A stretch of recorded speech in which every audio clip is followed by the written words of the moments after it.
पुण्यातील IT hub म्हणून ओळखल्या जाणाऱ्या हिंजवडी परिसराजवळील म्हाळुंगे नांदे रस्त्यावर एक अत्यंत वेदनादायी आणि मन सुन्न करणारी दुर्घटना घडली। रस्त्यावरील खड्डे आणि साचलेल्या चिखलामुळे दुचाकी घसरून रिषभ पाटोळे या अवघ्या 11 वर्षाच्या चिमुकल्याचा मागून येणाऱ्या ट्रक खाली चिरडून जागीच दुर्दैवी मृत्यू झाला। निष्पाप बालकाच्या या बलिदानानंतर संपूर्ण परिसरात हळहळ आणि प्रशासनाविरोधात प्रचंड संताप व्यक्त केला जात आहे।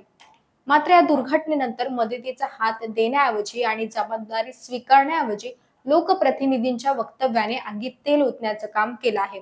भोर वलवे मुळशी मतदारसंघाचे राष्ट्रवादी काँग्रेसचे आमदार शंकर मांडेकर यांनी घटनास्थळाची पाहणी करताना रस्ते आहेत तर अपघात होणारच, यात प्रशासनाची काही चूक नाही असं अत्यंत असंवेदनशील आणि बेजबाबदार विधान केलं। एवढंच नाही तर जाब विचारणाऱ्या स्थानिक रहिवाशांना फ्लॅट घेताना रस्ते कसे आहेत हे पाहिले नव्हते का, असा उलट प्रश्न विचारत त्यांनी पत्रकारांवरही आक्रमक होत दम भरण्याचा प्रयत्न केला।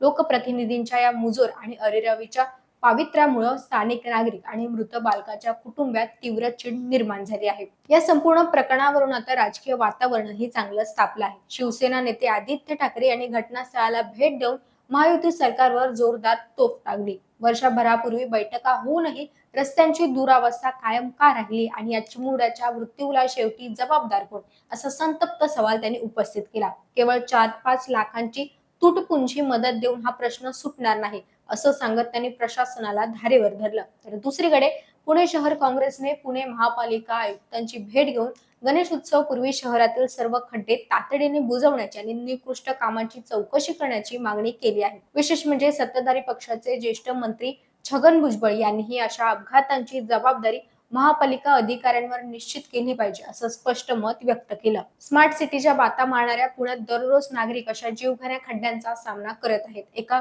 11 वर्षाच्या निष्पाप चिमुकल्याचा बळी गेल्यानंतर ही प्रशासनाला जाग आले नाही आणि लोकप्रतिनिधी मात्र स्वतःची कातडी वाचवण्यासाठी नागरिकांनाच दोष देत आहेत। रस्त्यांची दुरावस्था, लोकप्रतिनिधींचीही असंवेदनशीलता आता सर्वसामान्यांच्या जीवावर उठली असून या चिमुरड्याच्या मृत्यूला जबाबदार असणाऱ्यांवर कठोर कारवाई कधी होणार, हाच एक मोठा प्रश्न आज पुणेकर विचारत आहेत।